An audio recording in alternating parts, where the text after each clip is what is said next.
Hi, I'm Jack Grimmer at Wycombe Wanderers, and you're listening to Wycombe Sound. The Wycombe Wanderers Show.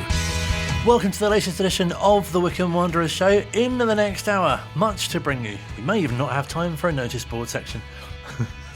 It's still TBC at this moment. We'll catch up with Phil with the latest in a few moments' time with his briefing. We'll look ahead to Saturday's trip to Port Vale, which of course you can hear live here on Wycombe Sound and Wanderers TV. If you're listening on 106.6 FM in the Wycombe area, you'll get full match commentary there, or perhaps you're going. A couple of away games on the horizon, of course. A trip to Wigan on Tuesday night as well in prospect. We'll hear from manager Matt Bloomfield a little later on as well. Many incomings and outgoings. Of course, you might have heard yesterday that Richard Keogh has left the club. Chem Campbell has arrived, and there have been a few other incomings and outgoings as well to let you know about as the January transfer window continues too. Thanks to the Wycombe Wanderers Ex-Players Association, we'll catch up with continuing a real international flavour to the show. We've heard from a Canadian former player, we've heard from an Argentinian, we've even spoken to Scotsman and Welshman.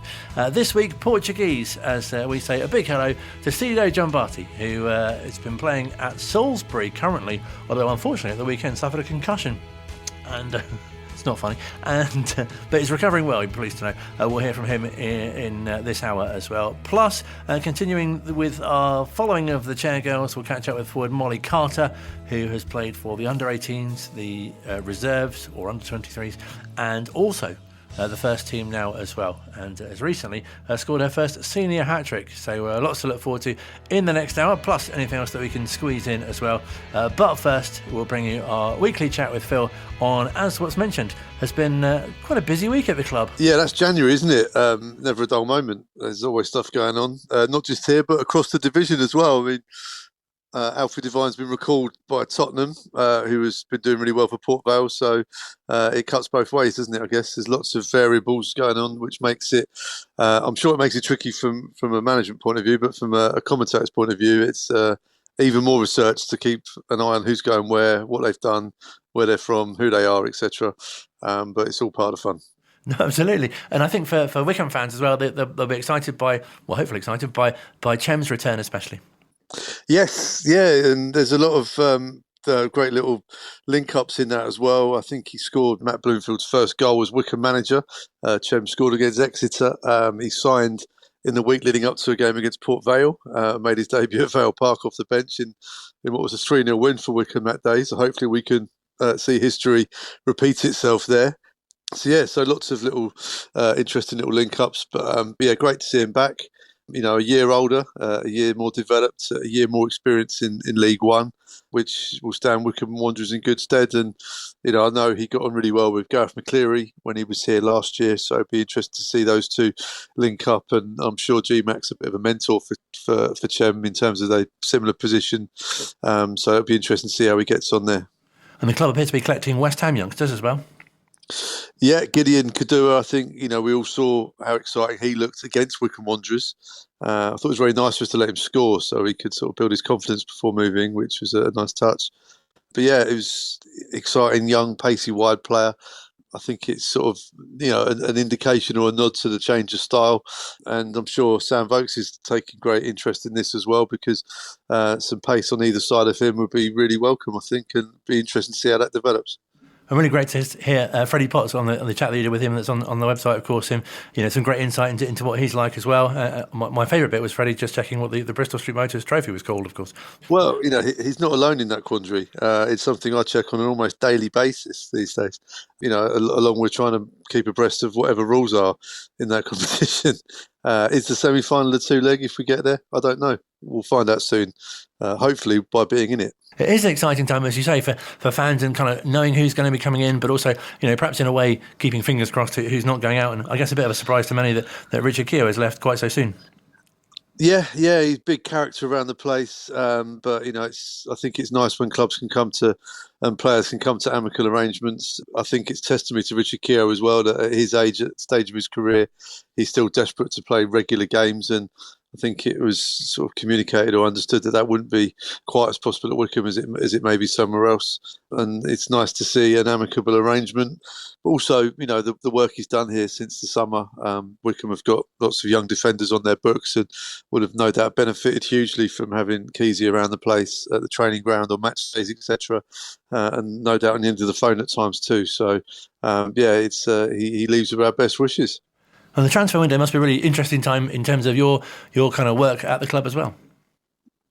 Yes, there's always news going on. There's always, especially in League One, keeping an eye on what's happening and seeing who's doing what. It seems this year that the loan market seems to be very fluid. Lots of recalls and reloading going on. Wycombe have been involved in that in Chem and also with Harry Boys, so going out the other way too. So lots of movement. And we talked about it a bit in the summer, didn't we? About the reintroduction from a Wycombe point of view of the loan market, and it's playing a huge part this season for Wycombe. So from that point of view, it's always interesting seeing what's happening.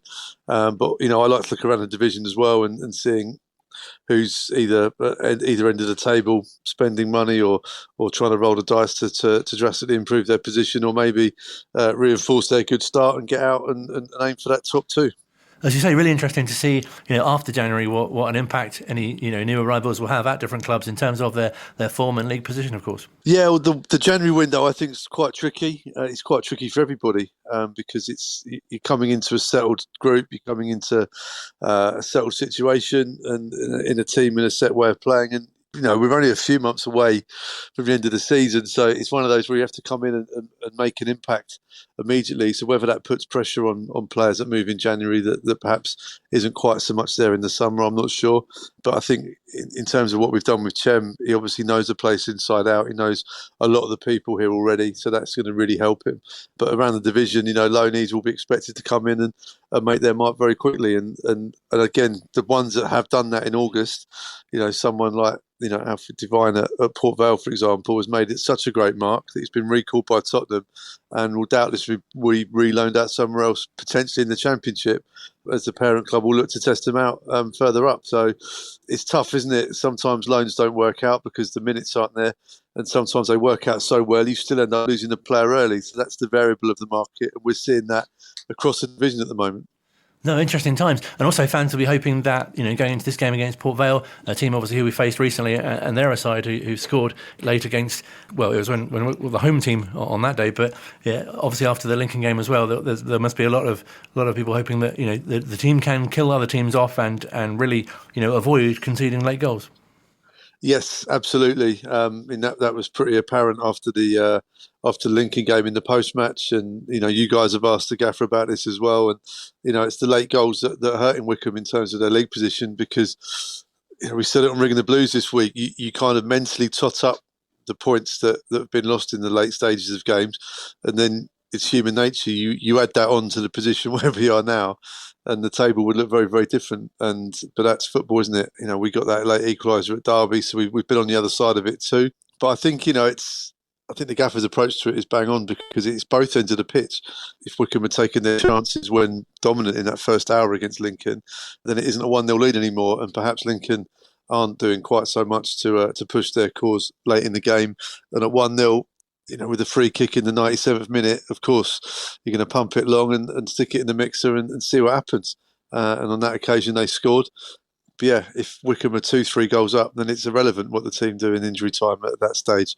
And do you think it's quite nice in a way that we're coming up against a team who, only faced comparatively recently? Yeah, it always happens once in a season, doesn't it, around this time? Look, it was a game that Wycombe dominated 2 days before Christmas and should have won, didn't win. Ikpeazu, I've noticed, has since been playing a bit more since then, as he's finally got his match fitness up, and I noticed he scored the other week. That was a narrative that Wycombe fans were really worried about in that game at Adams Park in December. I don't think that story's gone away. In fact, I think it's probably developed more from an Ikpeazu point of view since then. So that's something to be aware of. Much is made of the size of their pitch, how big it is. So we've got 2 young wide players available in the squad now. We've got Kieran Sadler in great form as well, so maybe that will play a part. So yeah, it's an interesting game, an intriguing game, and the fact that we played them recently, I just think adds to that. and the fact that we are bang on 30 points each as well, 14th and 15th in the table, I think, just adds to it too. So, yeah, plenty to play for. And back-to-back away games coming up as well. And it really does feel like, although we're just over halfway through the month, there's still quite a lot of games to be played before February. Yeah, I'm quite a lot of time on the M6 for everyone, which is going to be interesting. So, yeah, we've got, Port Vale's in Stoke, isn't it? And then it's Tuesday night up to Wigan. And I think we're up again in a few weeks. So we're up at Bolton soon as well on a Tuesday night too. So, yeah, there's going to be a lot of travelling. But again, really good opportunity for the new youngsters who are in the squad now to spend time with their new teammates and bond on those long away days. And those times are really valuable, I think, in terms of development of that famous togetherness that they have here at Wycombe Wanderers. And really interesting to look forward to what the squad will be like come the end of the month as well. Yeah. I mean, long way to go in the window yet. We're just over halfway through the month. So I know the gaffer won't be pressed on if there's any more to be done, but there's always a glint in any manager's eye when you speak to them in this time of year. So it's a case of watch this space. Always great to have Phil on the show. He'll be bringing you the whole match live from Port Vale on Saturday. Kick-off at 3, build-up from 2 on Wycombe Sound 106.6 and on Wanderers TV as well. Ringing the Blues returns next week ahead of kick-off at Wigan. Another match you'll be able to hear in its entirety on Tuesday night, and more from him on this show as well. If you missed Chatsworth on Tuesday night after Ringing the Blues, I was very fortunate to get to chat to former manager Gareth Ainsworth. It wasn't really a football chat, it was more to do with his band, the Cold Blooded Hearts, who back in the summer released their debut album called The Cold Light of Day. As I'm sure you realise, he's been quite busy around that time. Great to chat to him about the music and, of course, the fact that he had the combination of music and football management. People would say, how hard was it? And I'm saying it wasn't hard, it was easy. When you've got that in your life as well, I think it's a passion that I don't ever want to be consumed by the monster that is football, and many people have, and it's what identifies them. And I think that if you're in that bubble, too far in the middle of that bubble, it's not a great place to be. I think unless you make it to the very, very top, I think that being on the outside of that bubble and just being able to just sort of, morph in and out of the bubble is a pretty cool place to be, because it can consume you, absolutely, football and football management. And I think we see a lot of problems with people who are out of the game that it identifies it's all they've got. So having something else for me has been really important, and it's a little bit left field. It's music, and it's also something that people will go, oh, just because he was a thing. And I mean, far from it. I've always said I was a musician before I was a football player, which growing up in my household with mum as a professional singer and dad as a big rocker, you couldn't get away from that. So yeah, football has paid me and given me jobs, but music's always been there. And I think when you hear this, and people listening will know that if music's in you, it's never out of you. It's in you. And I'm not trying to say, oh, this is me, haven't I had a few doors open because of football? I really want to say, this is my big passion. Can people give me the chance and listen to it and think, you know what? Yeah, we understand where he is there. But this world, sometimes it doesn't always go like that. But I can take the critics. I've been taking them for a long time, so a few more in the music front won't do any harm. It definitely is unusual, because we spoke to Matt Bloomfield just before Christmas and asked, if he'd be performing the Christmas light switch on as you did when you were in the role, and he said that wasn't a good idea. I think the extrovert scale in me is also very high, and centre of attention, life and soul of the party. I don't know any other way, and not in a bad way. I don't always want it to be like, look at this, but for some reason, when people smile and they're singing along and they're clapping, or the team's doing well and we're winning, and it gives people smiles and energy, it really energizes me. And people always used to say, what motivates you is the motivator. And it's exactly that. It's seeing people being happy. It's seeing people believing and buying in together in something that maybe they didn't think was possible. Maybe they thought was unachievable. So underdogs again, I think, with the music. But I'm really proud, and I'll get Blooms on stage one day. He can give some backing vocals. I've heard him sing. He's not bad, but he's also got an important job to do at the moment. You can hear the full chat with Gareth about the Cold-Blooded Hearts on the Wycombe Wanderers podcast feed, and make sure you keep listening to the Wycombe Wanderers Show in future weeks. We'll get him back on again to talk about his playing and managerial time at the club as well. Second part of the Wycombe Wanderers Show on the way in a couple of moments' time here at Wycombe Sound. Online, on Radio Player, and on 106.6 FM. This is Wycombe Sound, Tuesday evenings from 7. Hello, Phil here from Wycombe Wanderers, host of Ringing the Blues, which you can listen to right here on Wycombe Sound every Tuesday from 7 till 8. We'll have all the action from the game at the weekend, plus a whole host of players and guests associated with the club, plus our weekly feature Till Death Us Do Part, where Wycombe fans remember their favourite memories. Only on Wycombe Sound, 7 till 8.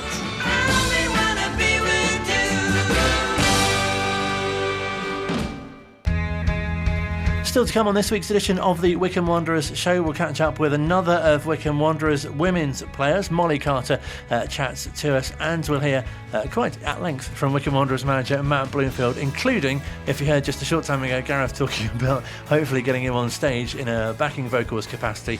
We'll get Matt's reaction to that as well. But first, thanks to the Wycombe Wanderers Ex-Players Association, I'm very pleased to continue the international theme to our coverage of former Wanderers players. Been speaking to former defender Sido Jombati, who's now playing at Salisbury, and as you'll hear, suffered a concussion at the weekend, but still has very fond memories of his time at the club. Yeah, it was good. Yeah, we just had a great promotion. It was a great achievement. That was one of the main things.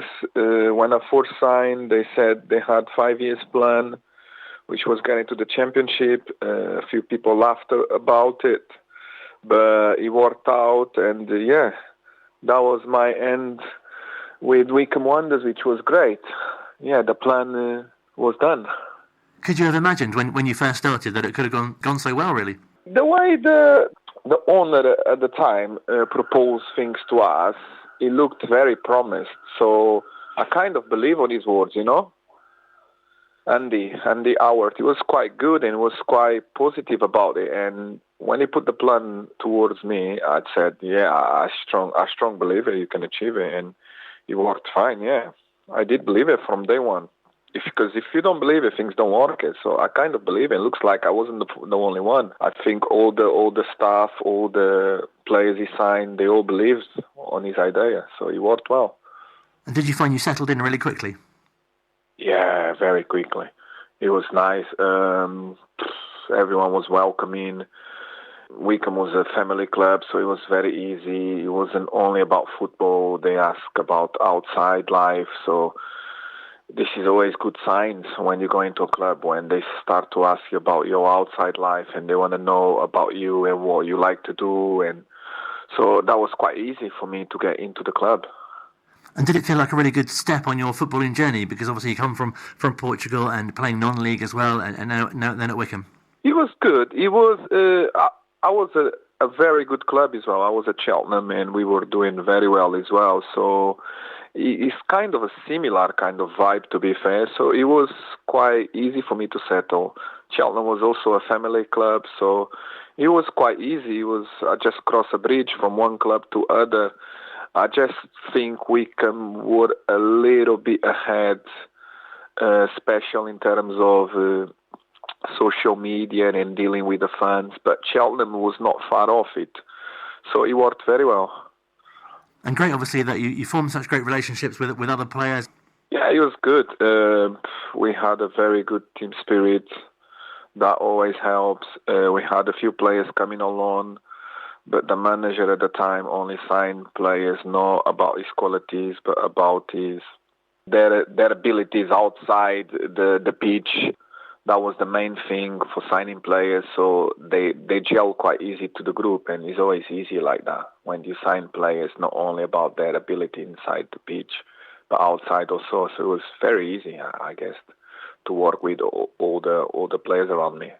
Did that feel really nice, especially because you were brought in not only for your playing ability, but for your character and personality as well?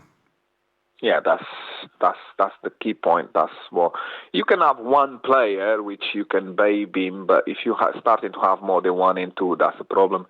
You can always take care of one or two and somehow trying to change him, bring him together with all the rest of the boys. But at my time at Wycombe, not even one player was like that. So it worked very well, yeah. Well, not only a great relationship with the players, but also the supporters as well really took to you. Yeah, the fans were great as well. It's like I said, the fans had contact direct with the players, which is always key. By looking at other teams and by speaking with other players, that's not always the case. And that's something which can be important in the club, I guess. And it was great that you made so many appearances. I guess when you first signed, you couldn't have imagined that you'd be there for so long and playing nearly 200 games. Yeah, it was good. Yeah, I kind of gelled straight away. Things worked straight away. From fourth season, I don't know, things just worked great, really. I guess it was because of the people who got brought into the club made a difference. And to be playing under the management team as well must have been quite special for you. Or they were the key people. They were the ones who used to bring the bodies in. So they were the ones who had the final word to see who comes indoors and not. And I was just saying this the other day, something which was very special at that club is not only going there and trying. We used to do something completely different. We used to go in and play volleyball. We used to go in and trying to solve any other like puzzles and things like that, like something completely different than football. And that kind of gelled us together, and the team spirit, it was good. From the chef to the cleaners, everyone was involved, so that helped a lot. And was there a point where you thought something quite special is happening here in terms of the plan and actually getting to the championship? I think from day one, as soon as I got together with the gaffer and with the owner and speaking with a few directors, I kind of believe in that plan from day one. Some people might say, it's easy to say that now, but I strongly believe it. After only a few meetings, I strongly believe it. That could have been achieved, and it was achieved. And those playoff games and obviously getting to the final as well. Obviously, it was such a difficult time with the pandemic as well, but that must have, in a way, made it extra special, really.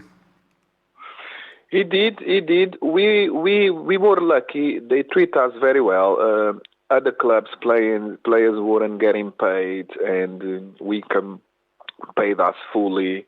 So our families were support, and so our only mindset was completely on the game, which other clubs players were getting paid half of their wages and things like that, and Wycombe was very good on that. So I think that gave us an advantage in the pitch as well. So the only memory I have is we didn't get affected much by the COVID because we were getting tested between 2 and 2 days. We were coming in, we were having our normal lives. And that helped us quite a lot. And really great that you were such a great group of characters and you had that closeness as well to sort of get through it. It did. We had the famous 5 captains, which when something used to go bad, they always used to take care of the things inside the group. Things never escalate to the manager. Even when they escalate to the manager still take care of it. So never any problems never went outside. So it was always solved indoors. Yeah. It was a very good setup. It was things very well planned, and things worked very well.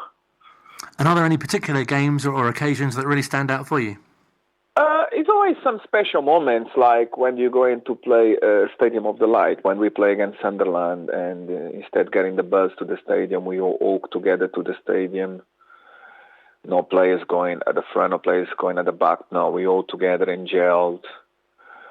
Also playing against Sunderland at home, getting some good crowds. That was kind of the show what the club can be playing in the future years, and that was what happened. And the club got into the championship, and then already had those kind of experiences, and that just gives you excitement to go and actually trying to get into that division. that moment definitely stayed in my head, playing against Sunderland, playing against Tottenham away. So those kind of moments is the moments who will stay in your head. And what would you say are some of the main strengths of the team at that time? I already mentioned one, which was the team spirit. Never give up, really. Never give up. Play for the shirt. We had loads of abilities, for sure. We had players which some of them went up finishing in Premier League. Some of them went up playing for England. So, yeah, we had loads of ability. But I think the main thing is the thing I just mentioned more than once, which was the team spirit, I think. And you had some great sort of friends within the team as well. Yeah, great. Yeah, different backgrounds, different personalities, which made things more interesting, really. You want to know what people do at Christmas, what people do on the weekends.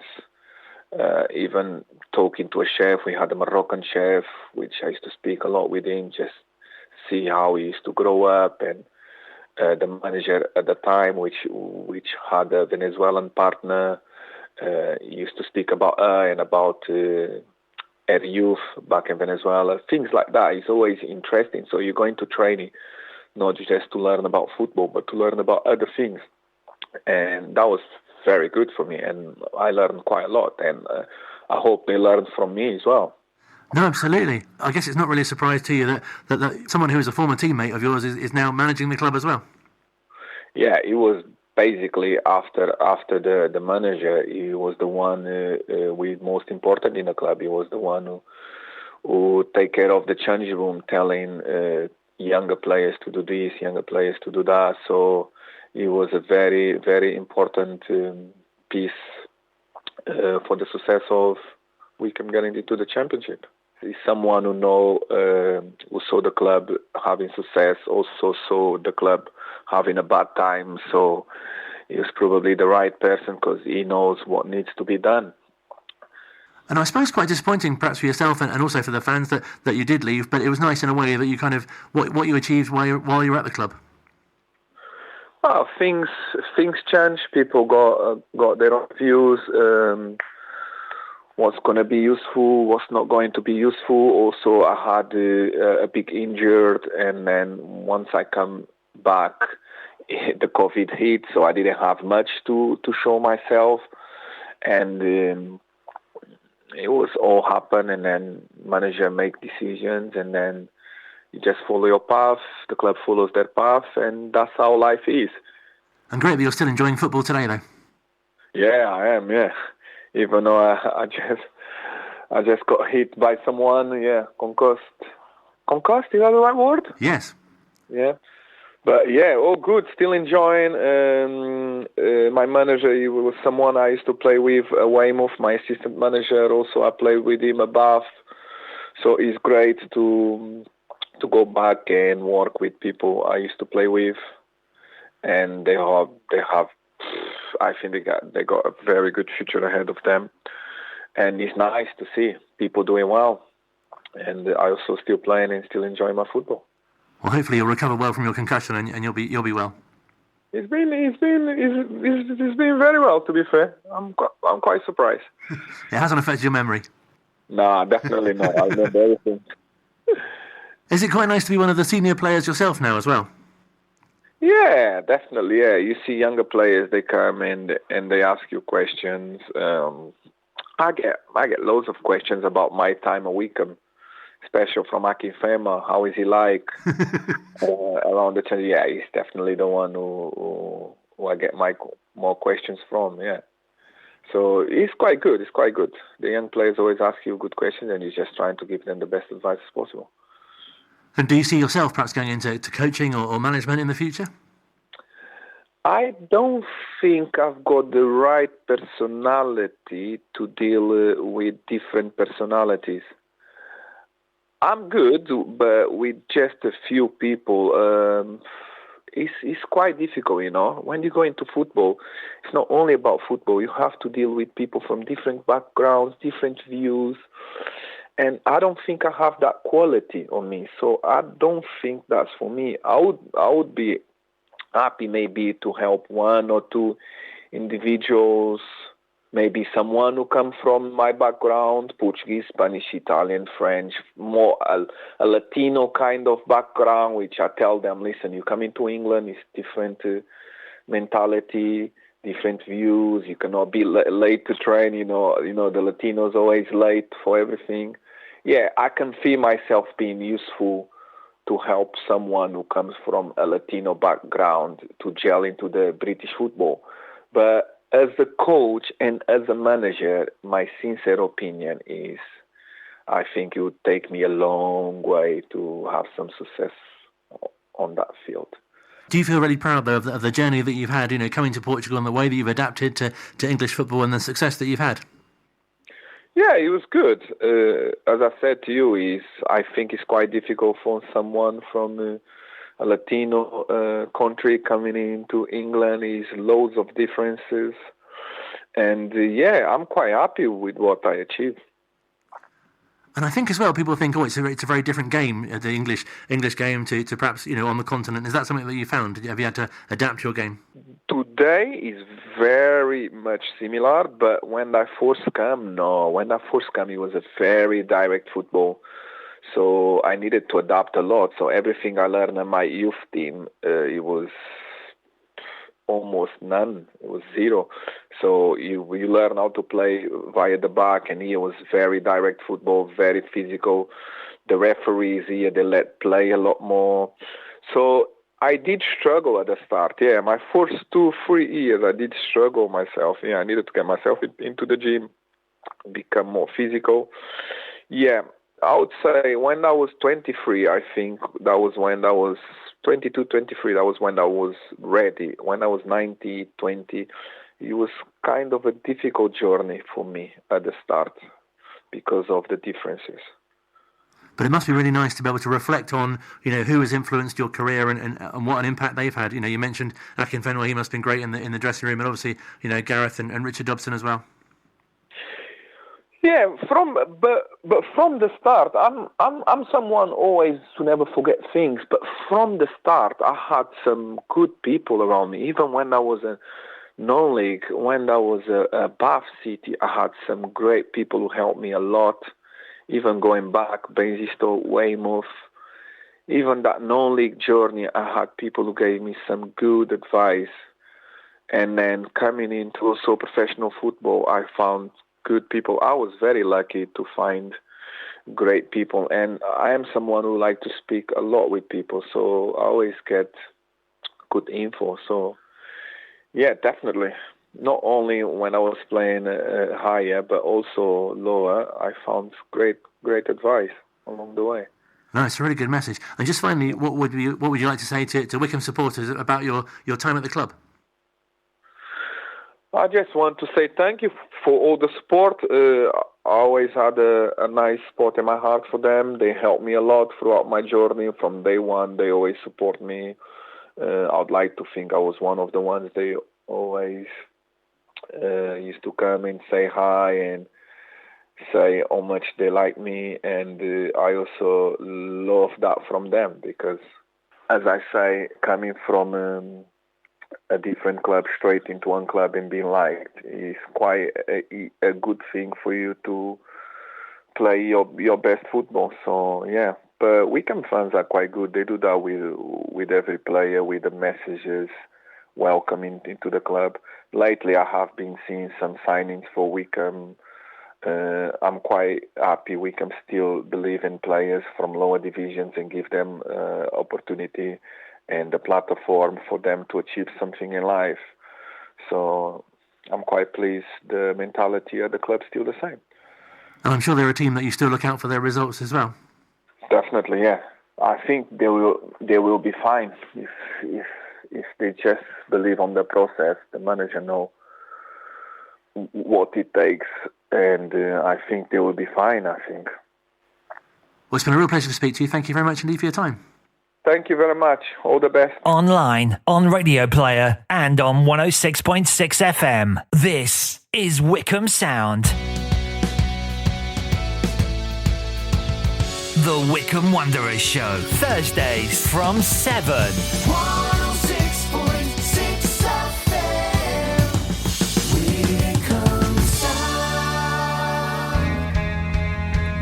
Still to come on this week's edition of the Wycombe Wanderers Show, we'll hear from manager Matt Bloomfield looking ahead to the trip to Port Vale and rounding up some of the action that's been happening at the club this week, including the news of only yesterday that Richard Keogh is left by mutual consent, and we'll talk more about the arrival of Chem Campbell for a second time as well. But first, we keep you up to date with what's happening with Wycombe Wanderers Women. Our latest chairgirl that we've been chatting to is Molly Carter, who recently scored her first senior hat-trick. She plays as a forward and has been at the club as both under-18s, reserves and in the first team. Brilliant to get more details from her as well. Thank you for having me. It's a pleasure. Yeah, I mean, it's good because as a team, like across the three teams, we used to like train together a lot more. So the step into the first wasn't as bad because I'd already been around the team a little bit. So I knew like the certain names and all that. It was fine, really. And nice, I guess, as well, because many might find it quite daunting, that kind of step up each time, especially, from the under-18s to reserves to playing with the first team as well. Yeah, it was great. I mean, Bobby normally goes down, watches the under-18, so you've always got a familiar face. So, yeah, it's always a nice thing going into the first, because that can be, like, a really daunting moment for me. Not knowing as many people, it's a completely sort of a different environment, so it's great. And as a forward, do you feel a bit more pressure as well, perhaps, to score loads of goals and really do impressive stuff? Yeah, definitely. Especially for me, like the first bit of the season, I didn't have tons of chances, and then they all started to come in a bit of a flurry, but I didn't score, and that was really difficult for me because that's what I know myself to do, and that's always what I've seen myself as like the role in the team. So when I wasn't scoring, that was a difficult period, yeah. For sure. And have you noticed your own development as well, both in your game as you kind of progress through the ranks, as it were? Yeah, for sure.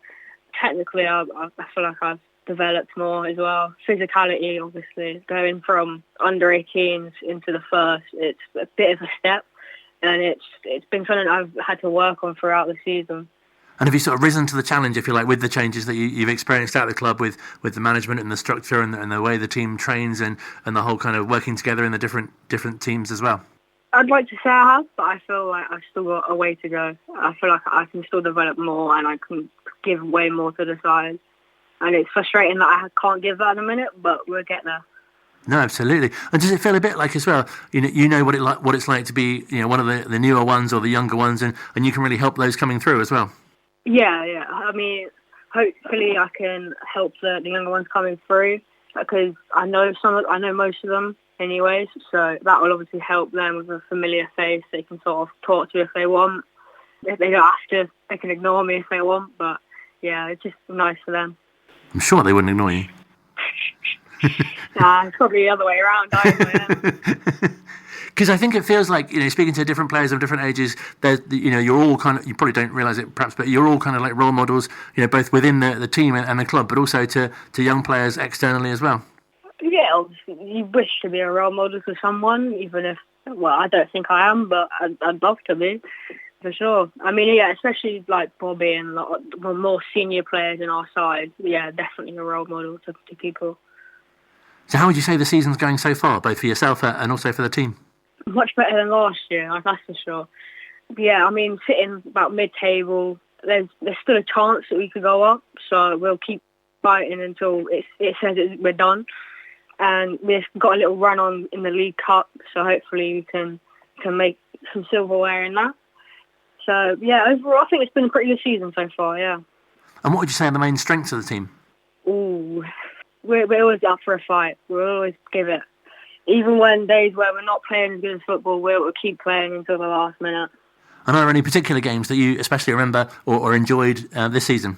The Bagshot League game, I remember that one. I was sat on the bench, I came on, and I put the ball into the box, and then we scored resulting from the ball in the box sort of thing.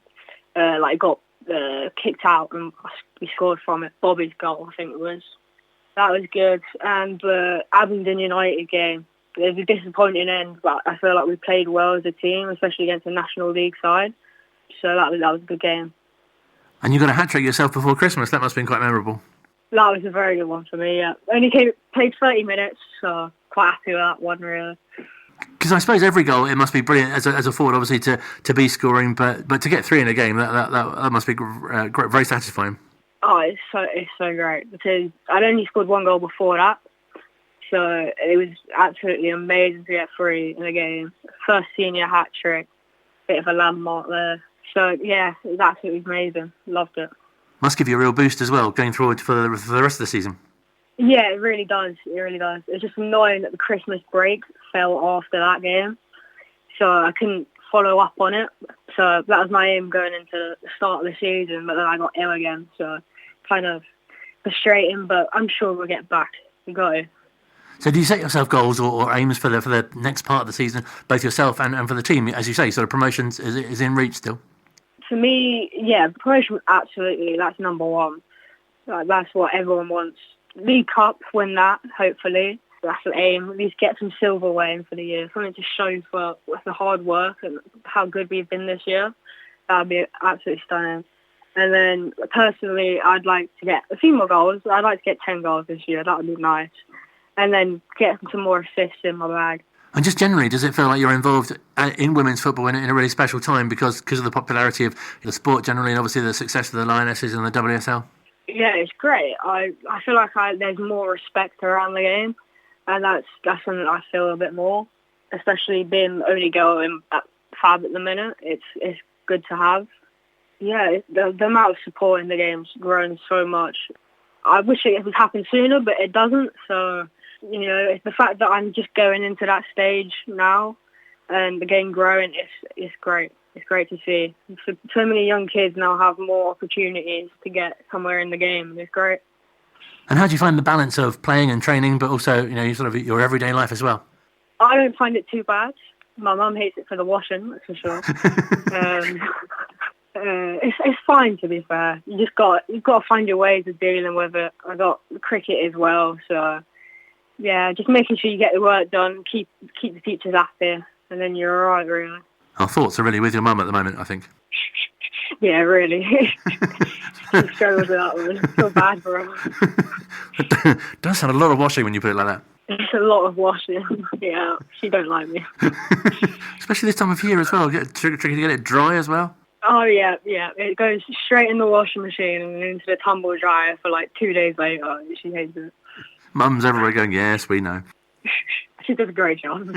It's very much appreciated. You've got to have clean kit. It's very much appreciated. They've got to take me everywhere as well on my taxi, so it's a great job they do for me. I love them.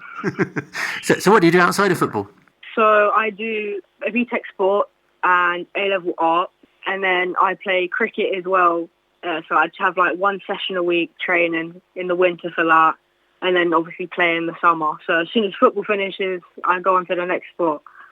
You have a lot to fit in. Yeah, but you've got to stay busy. It's what keeps me happy. So. No, absolutely. And doesn't your brother do the photography as well? Is that right? Yeah, he does the photography. He does some down at the men's games as well with Andy Rowland. And then, he used to play football, what he kind of still does, but not to the same level. So, yeah, he plays cricket as well.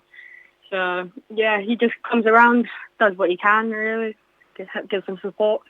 What a hard-working family. Mum on laundry, you on cricket and football and study, and your brother on photography. What does your dad do? He drives me everywhere. It's an excellent team effort. Fantastic. Yeah, he really is. Well, it's great to chat to you. I really appreciate your time and wish you all the success for the rest of the season. Thank you. Thank you for having me. Pleasure to chat to Molly on the Wycombe Wanderers Show. Don't forget you can follow Wycombe Wanderers Women's progress their next in action on Sunday away at Eastleigh. The following Sunday, they're at home to... Yes, you've guessed it. Eastleigh.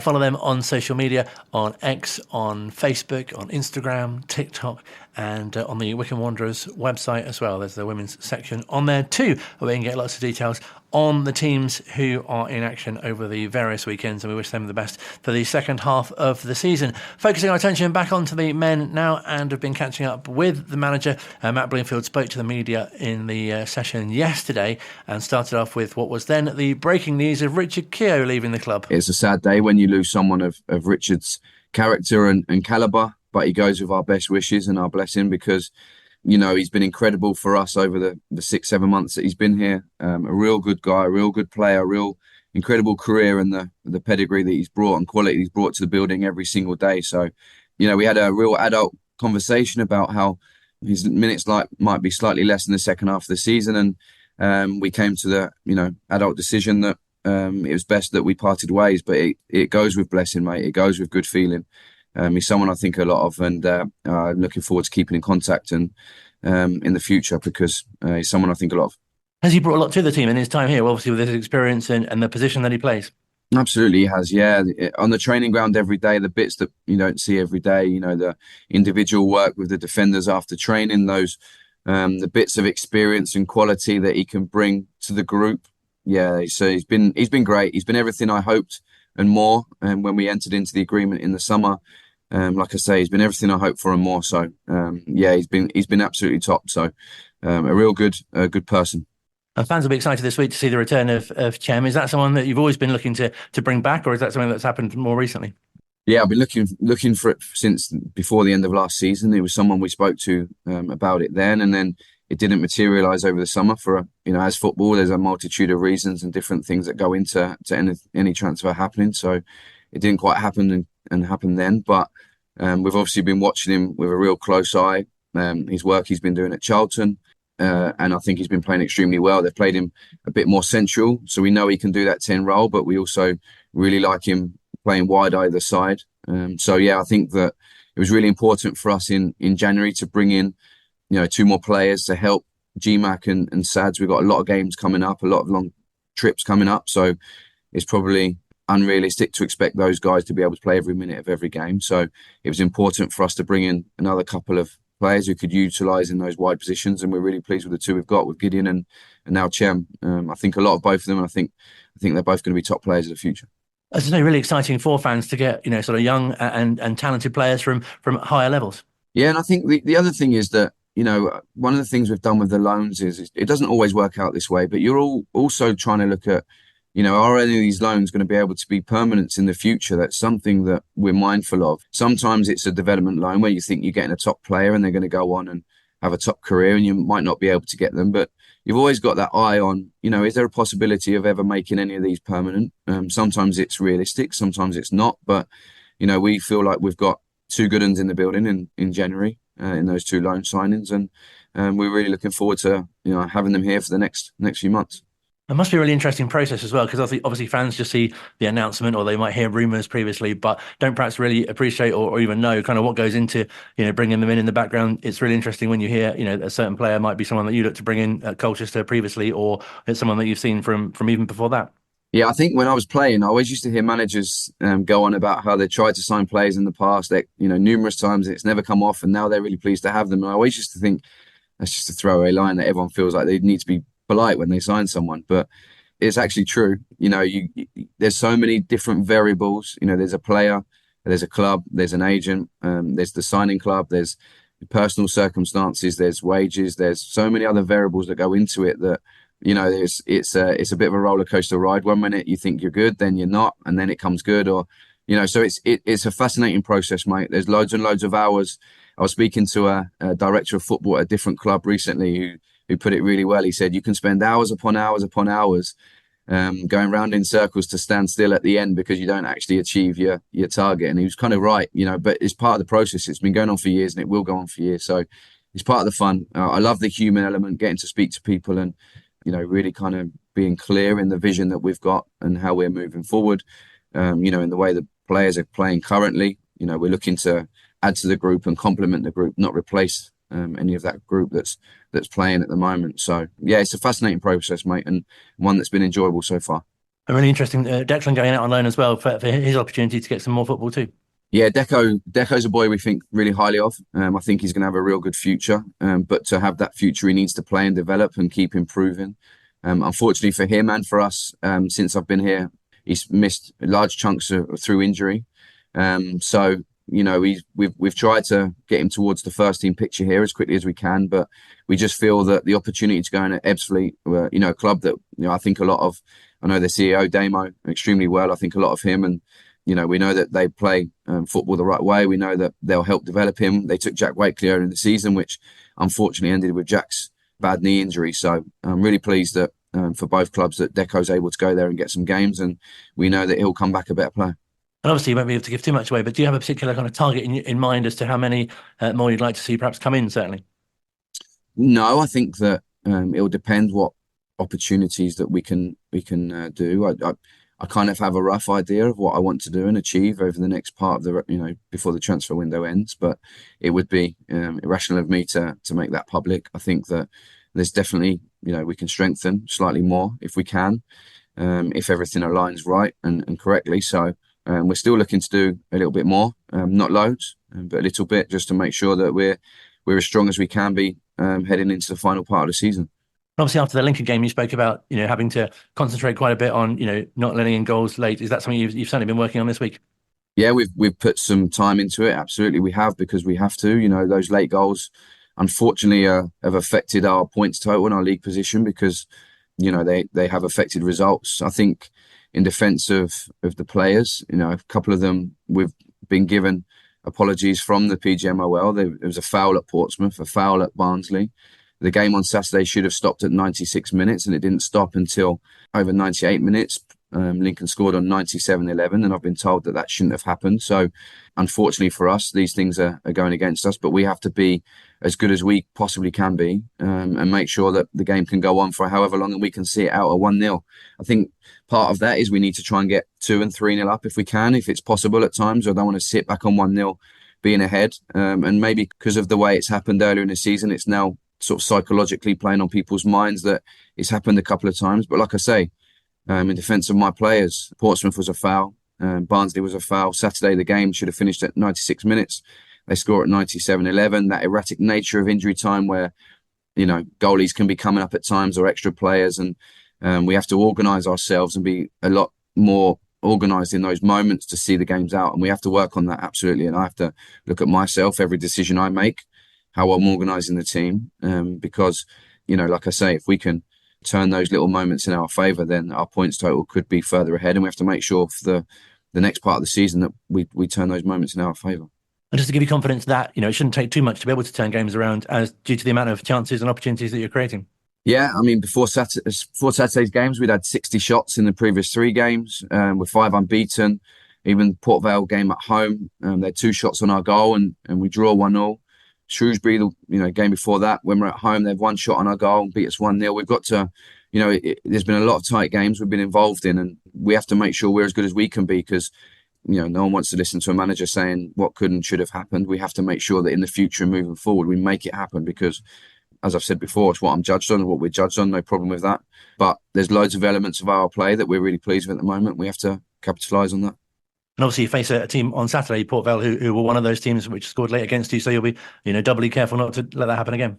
Yeah, and I think we have to keep the emphasis and the focus on the first part of the game. We have to get to that point and be good enough to get to that point ahead. So we can't just focus on that. We have to still be building and creating the chances that we have been recently, still be playing on the front foot, still pressing as high as we possibly can when it's right to do so. Making sure we're solid and compact when it's right to do so, and making those decisions in the right moments. So, yeah, listen, there's lots to consider.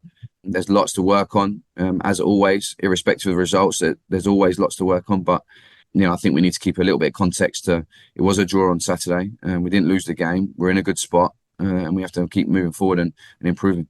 And just finally, it'd be great to get your reaction. We spoke to a certain Gareth Ainsworth this week about his band's debut album, and he was talking about how great it was to have the combination of football and music. And we explained that you didn't have that because it was highlighted that you wouldn't be performing at the Christmas light switch on. But he said that he has heard you sing, and that he'd be keen to get you on stage at one of his gigs, in a backing vocals capacity.